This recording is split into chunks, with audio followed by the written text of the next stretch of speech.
She kissed another man right in front of me to test my love, so I gave her a response she'll never forget. Ashley and I had been arguing about my supposed emotional unavailability for weeks, and she insisted we go to this crowded craft brewery in downtown Portland to talk things through like adults. I should have known something was off when she spent 40 minutes getting ready for what she claimed was just a casual conversation over beer, applying makeup with the precision of someone preparing for a photo shoot and choosing an outfit that belonged more on a nightclub than in a neighborhood taproom filled with engineers and graduate students nursing IPAs after long workdays.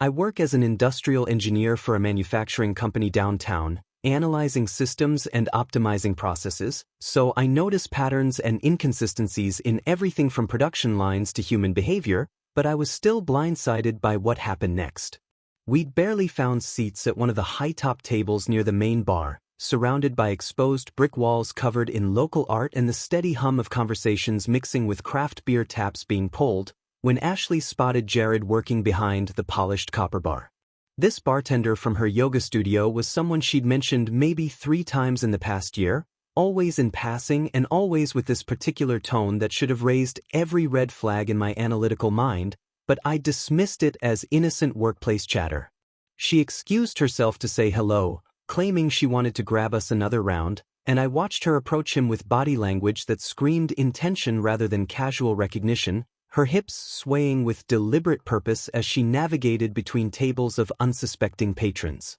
What happened next wasn't spontaneous passion or a moment of weakness fueled by alcohol and dim lighting. It was performance art designed specifically for an audience of one, choreographed with the same attention to detail she usually reserved for her Instagram posts. Ashley positioned herself directly in my line of sight, framed perfectly by the brewery's industrial lighting, before wrapping her arms around Jared's neck and kissing him with theatrical intensity that made half the brewery stop their conversations and stare in fascination. The kiss lasted exactly long enough for her to establish eye contact with me over Jared's shoulder, maintaining that connection while dozens of patrons watched and a few even cheered like they were witnessing some romantic comedy moment instead of the calculated destruction of a 5-year relationship that had weathered job changes, family deaths, and cross-country moves. I sat there processing what I was seeing with the same methodical approach I used to solve engineering problems, breaking down each element of this public spectacle until the bigger picture became crystal clear through the fog of disbelief.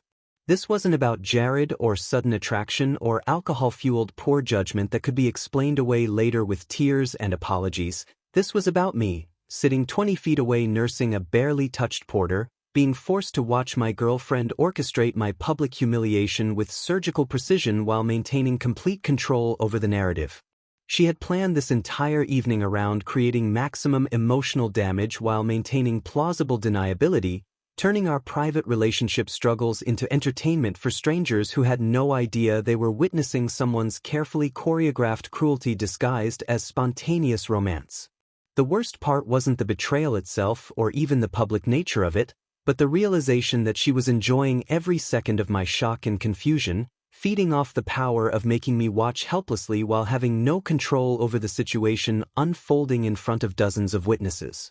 I felt something shift inside me during those endless moments that seemed to stretch like hours, not the explosive anger or jealous rage she clearly expected and probably craved, but a cold clarity that settled over me like morning frost, freezing out every emotion except sharp analytical focus. Ashley had always been skilled at creating these dramatic moments designed to test my commitment and measure my love through jealous reactions, but this was her masterpiece, a public declaration that our relationship was just another game where she held all the cards and I was nothing more than a player who'd forgotten his role in her ongoing emotional theater. The humiliation cut deeper than any previous manipulation because it forced me to see myself through the eyes of everyone in that brewery. The guy whose girlfriend was making out with another man while he sat there like a statue, too stunned or pathetic to react, becoming unwilling entertainment for people who'd remember this story for years. When she finally broke away from Jared and turned to face me with triumph written across her features like she'd just won some invisible competition, I understood that this moment had been building for months, maybe years, and I'd been too caught up in trying to be the perfect supportive boyfriend to see the trap being constructed around me one calculated move at a time. The brewery's ambient noise, clinking glasses, Laughter, conversations about weekend plans and work stress, continued around us as if nothing had changed, but everything had changed for me in those few devastating minutes. I could see Ashley's chest rising and falling with excitement as she prepared for whatever scene she expected to unfold next, probably anticipating tears or shouting or some dramatic gesture that would cement her power over me while providing even more entertainment for the strangers who'd already witnessed her opening act. Jared looked uncomfortable now, perhaps realizing he'd been used as a prop in someone else's relationship drama, but Ashley seemed energized by the chaos she'd created, practically vibrating with anticipation as she waited for my response. The moment felt suspended in time, like those critical seconds in engineering when a system is about to either self-correct or catastrophically fail, and everyone involved knows that what happens next will determine the outcome of everything that follows.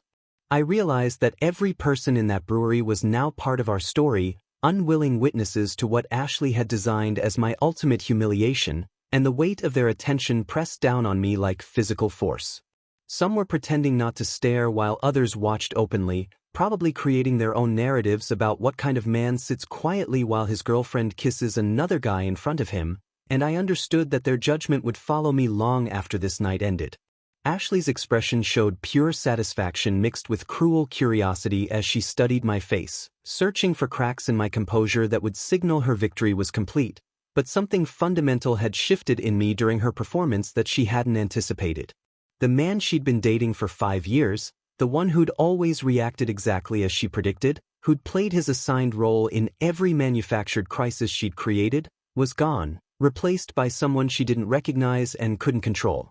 Sitting in that brewery watching Ashley's triumphant expression, my mind cataloged every similar manipulation she'd orchestrated over the years, and I realized this kiss was just the latest escalation in a pattern of manufactured crises designed to test my devotion through jealous reactions. 6 months earlier, she'd purchased 2 concert tickets for a band I'd never heard her mention, claiming they were for her and her coworker Sarah from the marketing department, but when I casually asked Sarah about it at a company happy hour, she had no idea what I was talking about and seemed genuinely confused by my question. Ashley's explanation came with tears and wounded indignation about me not trusting her, followed by a revelation that she'd actually invited her yoga instructor Marcus instead because Sarah had canceled last minute, and somehow I became the villain for being suspicious rather than supportive of her spontaneous friendship with a man who posted shirtless photos on Instagram and called all his female clients beautiful goddesses. Then there was the series of late-night text conversations with Derek, a photographer who'd slid into her DMs after she posted some particularly artistic selfies, conversations that always seemed to happen when I was in the shower or taking work calls, and when I mentioned noticing the frequency of their communication, she accused me of being controlling and insecure while simultaneously making sure I could see his flirtatious messages lighting up her phone screen during our dinner dates. Each incident followed the same precise script that I was only now beginning to decode: create doubt and suspicion, wait for my reaction, then punish me for either caring too much or not caring enough about her interactions with other men, turning my natural human emotions into evidence of my inadequacy as a boyfriend. The concert ticket situation had escalated into a 3-day silent treatment because I dared to verify her story, while the Derek texting saga had resulted in lectures about trust and personal freedom that somehow positioned my discomfort with their intimate conversations as a character flaw that needed correction.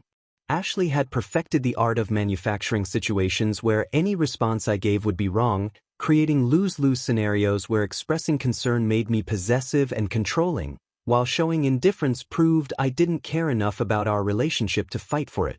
Looking back, I could see how each test had grown progressively bolder, pushing boundaries to see how much public humiliation I would accept in the name of being the cool, understanding boyfriend who trusted his partner completely regardless of how suspicious her behavior became. The brewery kiss represented her masterpiece of psychological manipulation, the culmination of years spent conditioning me to accept increasingly disrespectful treatment while questioning my own perceptions and emotional responses to obvious provocations.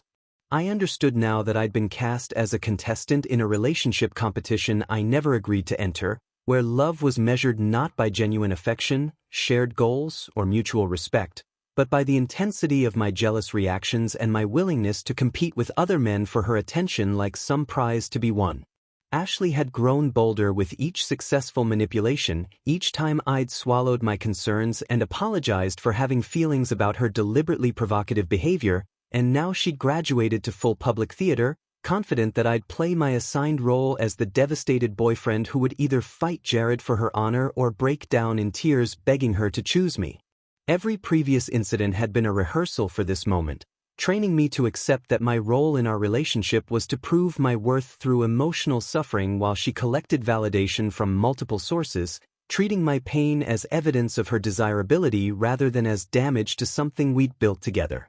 The pattern was so clear now that I felt almost embarrassed for missing it, like an engineer who'd been staring at a flawed blueprint for months without noticing the fundamental design error that would inevitably cause systemic failure. Ashley's definition of love required constant drama, endless testing, and the kind of toxic jealousy that turns relationships into battlefields where partners compete instead of collaborate, and I'd been enabling this dysfunction by treating each manufactured crisis as an isolated incident rather than part of a larger campaign to maintain power through emotional manipulation that had slowly eroded my self-confidence over years of calculated psychological warfare. The most insidious part was how she'd convinced me that my discomfort with her behavior was the real problem, that a truly confident man wouldn't be bothered by his girlfriend's intimate friendships with attractive men or her habit of creating situations designed to provoke jealousy, and somehow I'd internalized the belief that my natural emotional responses to obvious disrespect were character flaws that needed to be suppressed.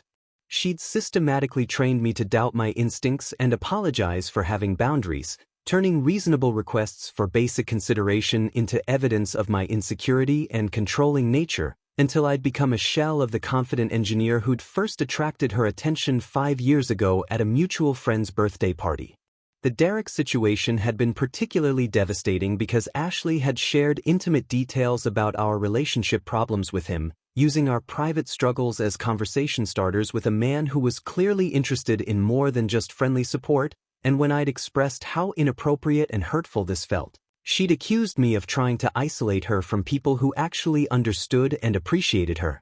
I remembered sitting in my truck after that confrontation, questioning whether I was actually the problem, wondering if other men would be fine with their girlfriends discussing their sexual inadequacies with attractive strangers who offered shoulders to cry on and validation that their boyfriends weren't providing, and feeling like I was losing my mind trying to navigate her twisted logic. The concert ticket incident had followed the same playbook but with an added layer of gaslighting that had me questioning my memory and perception of events, as Ashley insisted she'd told me about Marcus attending even though I distinctly remembered her saying it was Sarah, and she'd made me feel crazy for doubting her version of reality when the evidence clearly contradicted her story.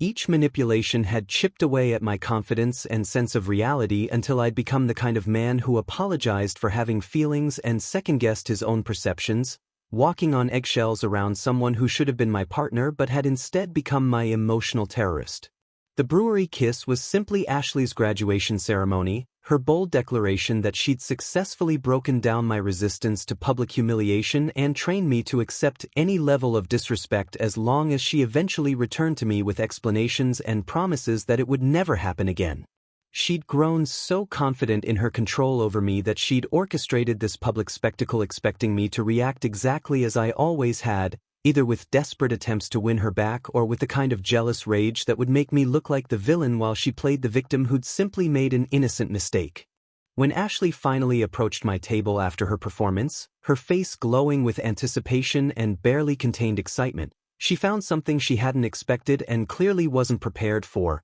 complete emotional detachment where explosive confrontation should have been. I watched her confident stride falter slightly as she registered my expression, or rather the complete absence of any expression that would give her the emotional payoff she'd orchestrated this entire evening to achieve. Her eyes searched my face for the familiar signs of hurt, anger, jealousy, or desperation that had always followed her previous tests, but instead she encountered something that must have felt like staring into a void where her boyfriend used to exist. I could see the confusion creeping into her features as she realized that her masterpiece of manipulation had produced an entirely unexpected result, like a scientist discovering that their carefully controlled experiment had somehow defied the laws of physics and generated data that made no sense. Ashley opened her mouth to deliver whatever speech she'd prepared for this moment, probably something about how sorry she was and how it didn't mean anything and how she'd just gotten caught up in the moment, but I spoke first with the calm precision of someone reading a weather report. I told her that I'd finally achieved what she'd always accused me of lacking: complete emotional unavailability, and that her performance had been exactly the catalyst I needed to understand that our relationship was nothing more than a psychological experiment where I'd been the unwitting test subject for 5 years. My voice carried no anger, no pain, no desperation for explanations or promises to do better, just the flat delivery of someone stating observable facts about atmospheric pressure or market trends. Ashley's triumphant expression crumbled in real time as she processed what I was saying, her confident posture deflating like a punctured balloon as she realized that her grand gesture had backfired so spectacularly that it had achieved the exact opposite of its intended effect. Instead of provoking the passionate fight for her affections that would prove my love through jealous desperation, she'd accidentally created the complete absence of emotional investment that she'd always claimed to want but clearly never actually desired. I explained that she'd successfully trained me not to care about her choices or her relationships with other men, that her systematic campaign to make me accept disrespect had worked so well that I no longer felt anything when she deliberately hurt me, and that this emotional numbness was apparently my natural defense mechanism against someone who treated love like a competitive sport. The brewery's background noise seemed to fade as Ashley struggled to process this information, her eyes darting between my face and Jared behind the bar, probably trying to understand how her moment of triumph had somehow transformed into what felt like a funeral for our relationship. She'd expected tears, shouting, maybe even a physical confrontation with Jared that would cement her power over both men while providing entertainment for the entire brewery, but instead she was getting a clinical analysis of her manipulation tactics delivered with the emotional temperature of a morgue. I could see panic beginning to replace confusion as she realized that the jealous competitor she'd been trying to provoke through years of calculated provocations had been permanently retired, not through growth or maturity, but through complete emotional withdrawal from someone who'd proven herself unworthy of genuine feelings. Ashley started to speak, probably planning to deploy her usual arsenal of tears and apologies and promises to change, but I was already standing up and gathering my jacket with the methodical efficiency of someone ending a business meeting that had run longer than scheduled. Her mouth moved but no words came out as she watched me prepare to leave without giving her the dramatic scene she'd choreographed, without begging for explanations or demanding promises of fidelity, without playing any of the roles she'd written for this moment in her psychological theater. The other brewery patrons were still watching our table with curious interest, probably expecting the explosive confrontation that Ashley had set up with her public kiss, but instead they were witnessing something much more unsettling: a man walking away from someone who'd tried to destroy him emotionally and finding that he simply didn't care enough to be destroyed. As I walked past Ashley toward the brewery's exit, she finally found her voice and called after me with increasing desperation, asking where I was going and why I wasn't fighting for us and didn't our 5 years together mean anything to me, but her questions sounded hollow and pathetic even to my own ears, like someone demanding to know why their victim wasn't bleeding after they discovered their knife had no blade.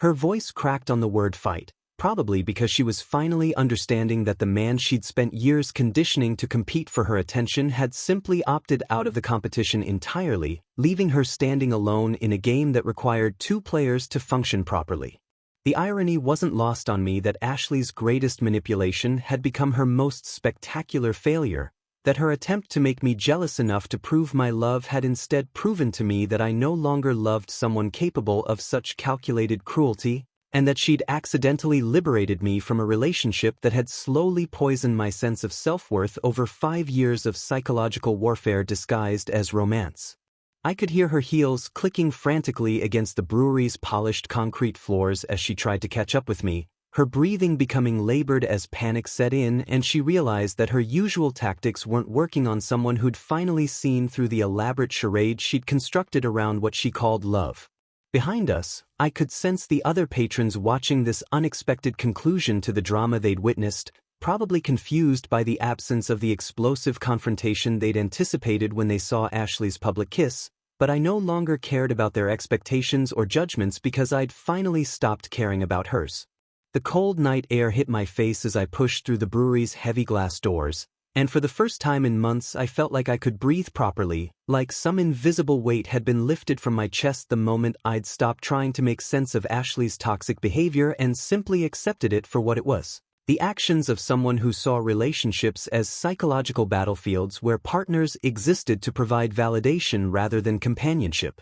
Ashley burst through the doors behind me, her voice now reaching the kind of pitch that suggested genuine panic as she realized that her performance had not only failed to achieve its intended effect but had somehow completely reversed the power dynamic she'd spent years carefully constructing through manipulation and emotional blackmail. She was screaming about how I was supposed to compete for her, supposed to fight Jared, supposed to prove that she mattered to me through jealous rage and desperate attempts to win her back from the man she'd chosen to humiliate me with, and her words revealed the transactional nature of her definition of love more clearly than any previous conversation we'd ever had. The fact that she was demanding I fight for someone who just publicly disrespected me in front of dozens of strangers showed how completely she'd lost touch with reality and how thoroughly she'd misunderstood the kind of man she'd been dating for 5 years, expecting me to become someone I'd never been and never wanted to be just to satisfy her need for dramatic validation.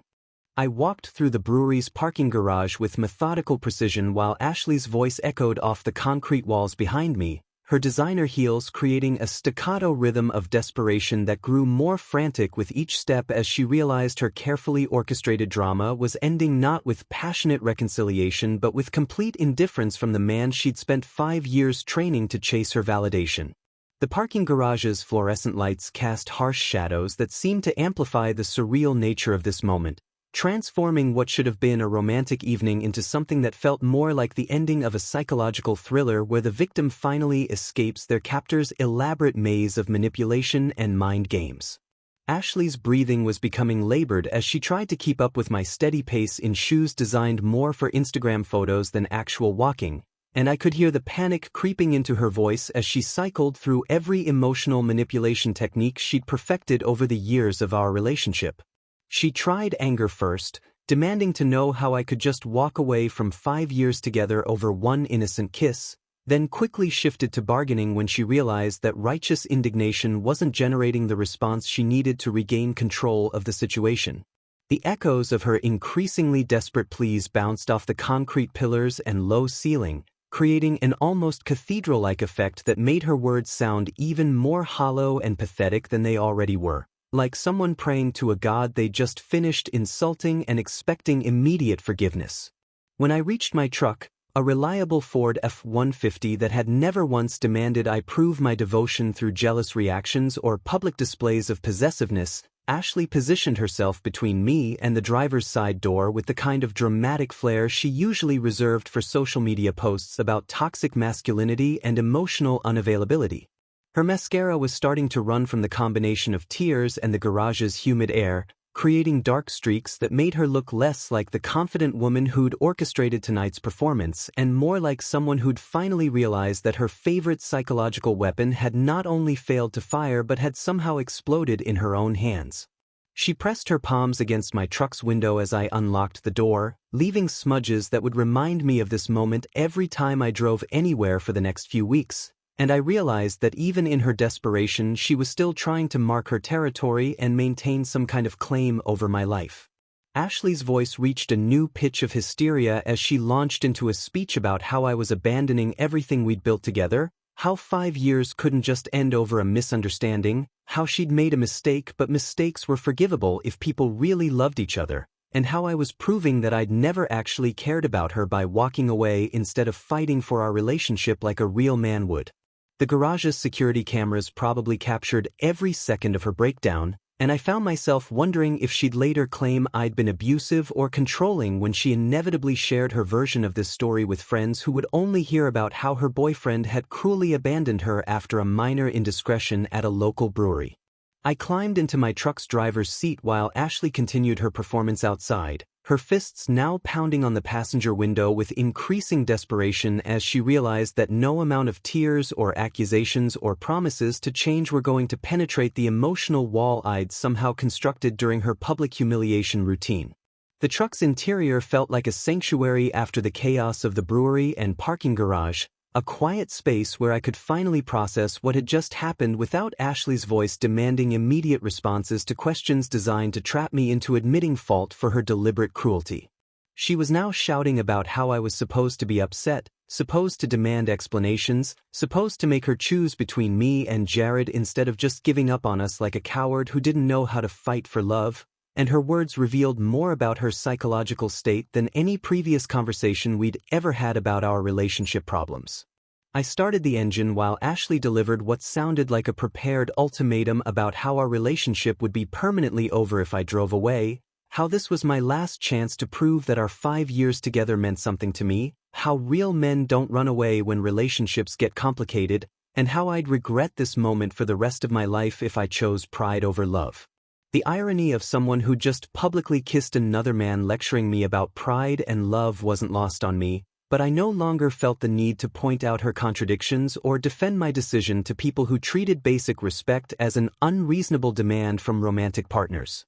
My truck's headlights illuminated Ashley's tear-streaked face as I put the vehicle in reverse, and for just a moment I saw something that looked like genuine fear replace the manipulative desperation that had been driving her behavior since the moment she'd kissed Jared in front of half of downtown Portland. She was finally understanding that her performance had achieved exactly the opposite of its intended effect, that instead of making me fight harder for her attention, she'd accidentally convinced me that she wasn't worth fighting for at all, and that the emotional investment she'd spent 5 years taking for granted was something I could apparently turn off like a switch when pushed too far. The last image in my rearview mirror as I drove out of the parking garage was Ashley standing alone under a flickering fluorescent light, her expensive outfit wrinkled and her makeup ruined, finally understanding that her favorite player had not just quit the game but had somehow forgotten it ever existed in the first place. And the sight of her diminishing figure disappearing into the darkness felt like watching the end credits of a movie I'd never actually wanted to star in. The drive home through Portland's quiet streets gave me time to process the magnitude of what had just happened, not just Ashley's public betrayal but my own unexpected response to it, and I realized that somewhere during her performance I'd crossed a psychological threshold that I hadn't even known existed until I'd found myself on the other side of it. For 5 years, I'd been operating under the assumption that love meant accepting increasingly unacceptable behavior from someone who claimed to care about me, that relationships required tolerance for deliberate disrespect disguised as tests of devotion, and that my role as a boyfriend was to prove my worth through emotional suffering whenever Ashley decided to create another crisis designed to measure my commitment. The parking garage confrontation had shown me that I'd been playing a game with rules I'd never agreed to, competing for the affections of someone who saw my love as a resource to be exploited rather than a gift to be treasured, and that my willingness to endure her manipulation had actually enabled her escalating cruelty rather than demonstrating my maturity or devotion. Ashley's final desperate ultimatum about our relationship being over if I drove away had revealed the fundamental flaw in her understanding of how healthy partnerships actually function, showing that she genuinely believed love could be threatened into existence and that genuine affection could be manufactured through fear of abandonment rather than cultivated through mutual respect and consideration. The flickering garage light that had illuminated her tear-streaked face during those final moments had seemed almost symbolic, like a warning beacon indicating the end of something that had probably been broken for much longer than either of us had been willing to admit, even to ourselves. I found myself thinking about all the red flags I'd rationalized away over the years, all the moments when my instincts had warned me that Ashley's behavior was deliberately hurtful, but I'd chosen to give her the benefit of the doubt because I'd been raised to believe that good men don't give up on relationships without exhausting every possible solution first. The concert tickets, the late-night texting, the constant comparisons to other men, the manufactured crises that always seemed to coincide with moments when our relationship was feeling stable and comfortable, every incident had been a data point in a pattern that I'd been too emotionally invested to recognize until Ashley's brewery performance had finally provided enough evidence to overcome my denial. As I pulled into my downtown loft's parking space, I realized that Ashley had actually done me an enormous favor by escalating her manipulation to such an obviously unacceptable level, forcing me to confront the reality of what our relationship had become and giving me the clarity I'd needed to finally stop participating in her psychological games. The silence in my truck after hours of her desperate pleading felt almost sacred, like the moment after a storm when you can finally hear your own thoughts again without the constant background noise of chaos and crisis that had defined our daily interactions for longer than I cared to calculate. Back at my downtown loft, I methodically began the process of erasing Ashley from my living space with the same systematic approach I used to solve engineering problems, starting with her toiletries in the bathroom and working my way through each room until every trace of her 5-year occupation had been carefully packed into boxes that would be shipped to her sister's apartment without any accompanying explanation or opportunity for negotiation. My phone buzzed constantly with incoming texts that cycled through the predictable stages of post-breakup manipulation, explosive anger about how I was an emotionally stunted coward who didn't know how to handle a real woman, followed by bargaining attempts that promised she'd never test me again if I'd just give her one more chance to prove how much she'd learned from this experience. The messages then shifted to false apologies that blamed her behavior on work stress and family problems, carefully crafted to sound genuine while avoiding any actual accountability for the calculated nature of her public humiliation routine at the brewery. Ashley's digital desperation reached almost comical levels as she sent increasingly long paragraphs explaining how the kiss with Jared had been a momentary lapse in judgment brought on by alcohol and confusion about our relationship status, conveniently forgetting that she'd been stone sober when she'd spent 40 minutes preparing for our supposed casual conversation and that her eye contact during the kiss had been deliberate enough to make it clear this was performance rather than passion. I blocked her number after the 15th message of the evening, then systematically blocked her on every social media platform, changed my streaming service passwords to lock her out of accounts she'd been using, and even called my bank to ensure she couldn't access any financial information from the credit cards I'd foolishly given her emergency access to over the years. The digital cleansing felt almost therapeutic, like deleting malware from a computer system that had been running slowly for years without anyone realizing the source of the performance issues was malicious software disguised as legitimate programs. Ashley's belongings revealed the extent to which she'd colonized my space over 5 years of gradual encroachment. Designer clothes that cost more than my monthly truck payment hanging in my closet, expensive skincare products cluttering my bathroom counter, books she'd never read strategically placed to make her seem more intellectual than her social media obsession actually suggested. I found jewelry I'd bought her for birthdays and anniversaries mixed in with pieces from other men that she'd never bothered to explain, and I realized that even her accessories told the story of someone who collected validation from multiple sources while maintaining plausible deniability about the true nature of those relationships. The systematic removal of her possessions became a ritual of reclaiming my space and mental peace, each packed box representing another step towards psychological freedom from someone who'd spent years conditioning me to accept her presence as both a privilege and a burden that came with increasingly expensive emotional costs. By midnight, my loft looked like it had before Ashley's gradual invasion, clean and organized and free of the constant reminders of someone else's drama and chaos. And I felt a sense of calm that I'd forgotten was possible after years of walking on eggshells around someone who treated every day like an opportunity to create new reasons for me to prove my devotion. The silence was profound after years of constant background tension, like finally turning off a machine that had been running so long you'd stopped noticing the noise until it suddenly stopped and left you wondering how you'd tolerated the constant buzzing for so long without going insane.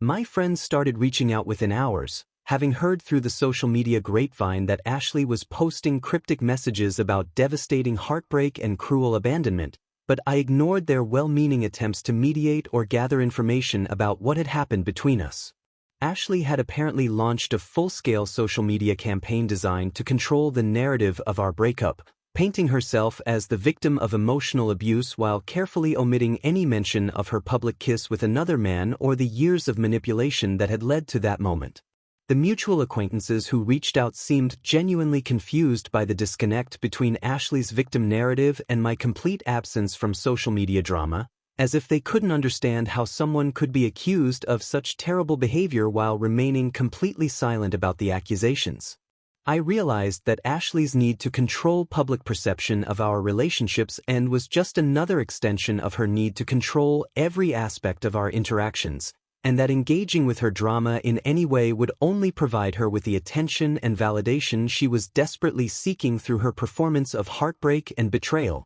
So I chose complete silence as the most effective way to communicate that her manipulation tactics no longer had any power over my emotional state or decision-making process. The boxes I'd packed with her belongings sat by my front door like evidence in a criminal case, each one containing artifacts from a relationship that I was finally beginning to understand had been fundamentally dishonest from the very beginning, built on my willingness to accept increasingly unacceptable behavior in the name of love and commitment. Her expensive workout clothes reminded me of all the yoga classes where she'd supposedly been building spiritual awareness while actually cultivating relationships with men like Jared who could provide the male attention she craved as validation of her desirability and power over the opposite sex. The designer purses I'd bought her for special occasions now looked like props in an elaborate performance designed to make other people believe she was with someone who valued her properly, when in reality she'd been systematically devaluing me through years of psychological manipulation disguised as relationship testing. I found notes she'd written to herself about our conversations, little reminders about things I'd said that could be used against me later or twisted into evidence of my emotional inadequacy, and I realized that she'd been documenting our relationship like a researcher studying the behavioral patterns of a test subject rather than a partner building something meaningful with someone she actually cared about. The discovery of these notes was perhaps more devastating than the brewery kiss because it revealed the calculated nature of every interaction we'd had, showing that she'd been treating our private moments as data collection opportunities for future manipulation rather than genuine expressions of intimacy and connection. My computer's browser history showed that she'd been researching psychological manipulation techniques and reading articles about how to make men more jealous and possessive, treating our relationship like a science experiment where I was the unwitting subject, and she was the researcher testing various hypotheses about male psychology and romantic attachment. The books on her nightstand weren't the intellectual novels she'd claimed to be reading but self-help guides about maintaining power in relationships and keeping men emotionally dependent through calculated unpredictability and intermittent reinforcement of affection and rejection. As I packed these materials into boxes destined for her sister's apartment, I felt a mixture of relief and profound sadness for the years I'd lost to someone who'd viewed our love as a strategic game rather than a mutual partnership. And I understood that my emotional detachment at the brewery hadn't been cruelty but rather the natural response of a healthy mind finally recognizing a toxic situation and protecting itself through psychological withdrawal. The methodical packing process became a form of therapy, each item I removed from my space representing another step toward reclaiming my identity from someone who'd spent 5 years slowly eroding my sense of self-worth through carefully orchestrated campaigns of doubt and insecurity. By dawn, my loft had been completely cleansed of Ashley's presence, and the space felt larger and brighter somehow, as if removing her belongings had also removed the oppressive atmosphere of constant tension and manufactured crisis that had made my own home feel like a psychological battlefield where I could never fully relax or feel safe from the next emotional ambush. The months that followed Ashley's public meltdown became a period of rediscovering interests and activities I'd abandoned during our relationship, starting with weekend rock climbing trips to the Columbia River Gorge that reminded me why I'd loved outdoor challenges before Ashley had convinced me that such solitary pursuits were selfish and antisocial. I reconnected with college friends who'd gradually disappeared from my life over the 5 years Ashley had systematically isolated me from people she considered threats to her control over my social calendar and emotional energy. These friends welcomed me back without judgment or complicated questions about where I'd been, understanding that toxic relationships have a way of making people vanish from their own lives until they barely recognize the person they've become. Through my renewed social connections, I met Megan at a hiking group's weekly meetup in Forest Park, and she represented everything Ashley wasn't: emotionally stable, intellectually curious, financially independent, and completely uninterested in manufacturing drama to test my devotion or measure my love through jealous reactions to manufactured crises. Megan was a veterinarian with her own successful practice, someone who approached relationships like partnerships rather than competitions, and our conversations never included subtle threats about other men or carefully orchestrated situations designed to provoke insecurity and possessiveness. When she talked about her male colleagues or friendships, it was with the casual honesty of someone who had nothing to hide and no ulterior motives to pursue, a refreshing change from Ashley's constant hints about other men's interest in her and her transparent attempts to create triangular dynamics that would force me to compete for her attention. The contrast between Megan's straightforward communication style and Ashley's manipulative doublespeak was so stark that I sometimes wondered if I'd imagined the complexity of my previous relationship or if Ashley had simply been unusually skilled at making basic human interaction feel like navigating a psychological minefield. Dating Megan felt effortless in ways I'd forgotten were possible, like rediscovering that breathing doesn't have to be a conscious effort when you're not constantly holding your breath waiting for the next manufactured crisis to explode your carefully maintained peace. Through the social grapevine that connects everyone in Portland's relatively small professional community, I heard regular updates about Ashley's deteriorating situation that I neither sought nor particularly wanted but couldn't completely avoid since we'd shared so many mutual acquaintances over 5 years of coupling. Jared had apparently dumped her within 2 weeks of their brewery performance, telling friends that she was too much drama and had spent their brief interaction complaining about her ex-boyfriend's emotional unavailability while simultaneously trying to make him jealous by flirting with other customers at the bar where he worked. Ashley's attempts to replace me had become increasingly desperate and public, with social media posts about various dating adventures that painted each new man as a potential upgrade who understood how to treat a real woman. But these relationships seemed to follow the same pattern of rapid escalation followed by equally rapid deterioration when her manipulation tactics failed to produce the desired results. Her friends' circle had started to contract as people grew tired of being recruited as emotional support for manufactured crises and dramatic breakups that followed predictable patterns of escalation and blame shifting toward men who simply wanted normal relationships without psychological warfare disguised as romantic passion.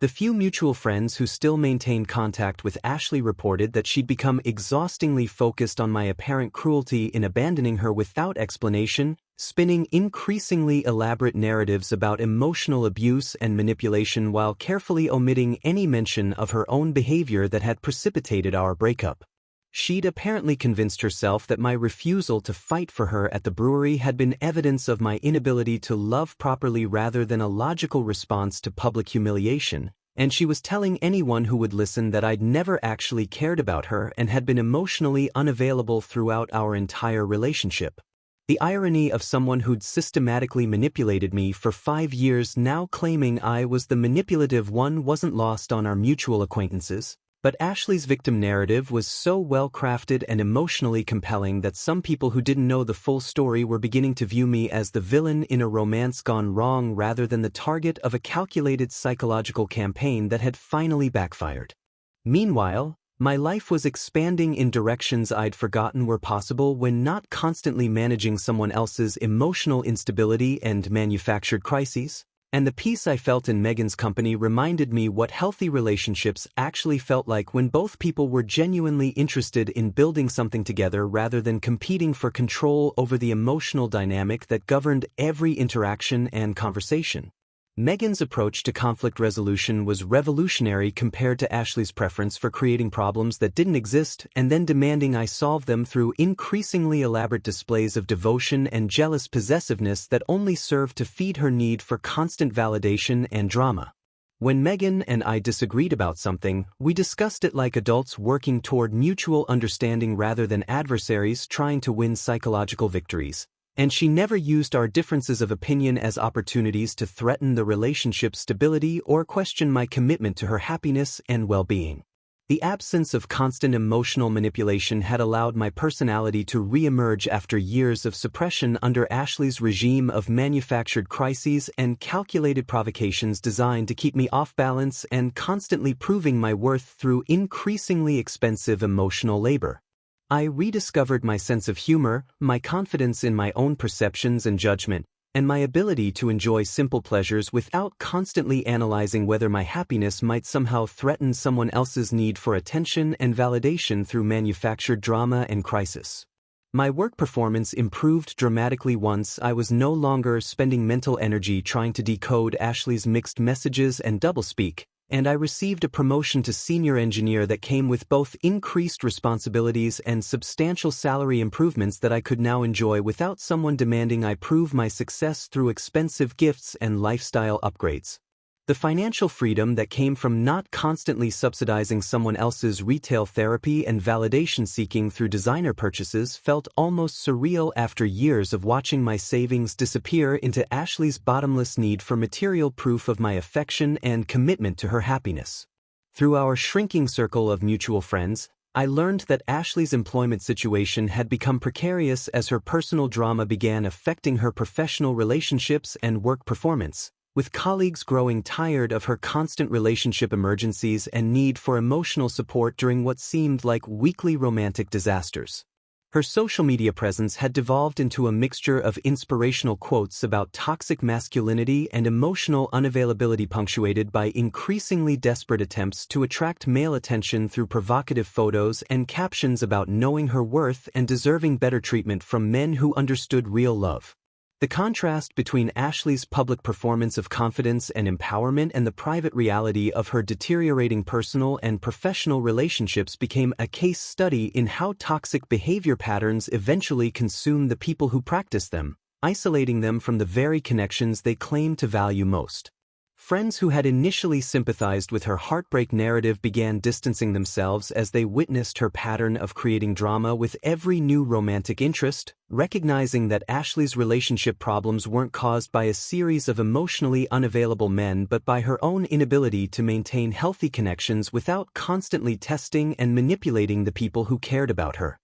The wedding invitation arrived on a Tuesday morning 6 months after the brewery incident, and I almost didn't recognize Ashley standing near the back of our mutual friend Marcus's outdoor ceremony in the Columbia River Gorge, her appearance so dramatically altered that she looked like someone recovering from a long illness rather than the confident woman who'd orchestrated my public humiliation in downtown Portland. She was alone at a celebration where she'd once been the center of attention at every social gathering, standing awkwardly by the gift table while other guests mingled in groups that seemed to unconsciously exclude her from their conversations and laughter. The transformation was startling. The designer clothes had been replaced by an ill-fitting dress that suggested financial constraints. Her perfectly maintained appearance now showed signs of stress and neglect, and most notably, the predatory confidence that had once made her the focal point of any room had been replaced by something that looked almost like shame. I was standing with Megan near the bar when Ashley spotted us,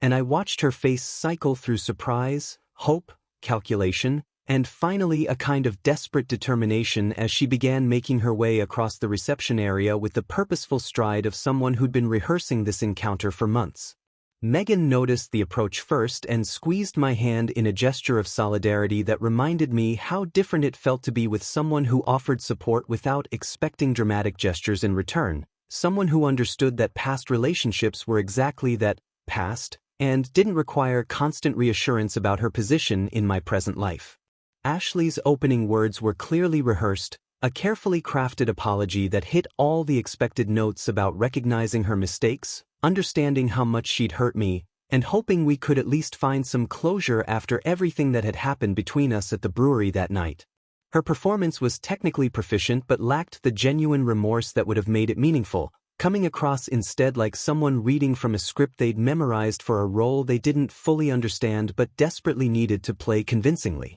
I listened politely while Ashley delivered her prepared remarks about personal growth and therapy and newfound understanding of healthy relationship dynamics, but her words felt hollow against the backdrop of what I knew about her continued pattern of manufactured drama with subsequent romantic interests who'd all discovered the same fundamental truth about her character that I'd learned too late. When she finished her monologue and looked at me expectantly, probably hoping for some sign that her performance had achieved its intended effect of reopening communication channels between us, I found myself feeling nothing beyond a kind of archaeological curiosity about someone who'd once had the power to completely destabilize my emotional equilibrium through calculated manipulation and psychological warfare. My response was brief and definitive, explaining that the jealous competitor she'd been trying to provoke through years of manufactured crises and public humiliation had been permanently retired, not through any process of forgiveness or personal growth,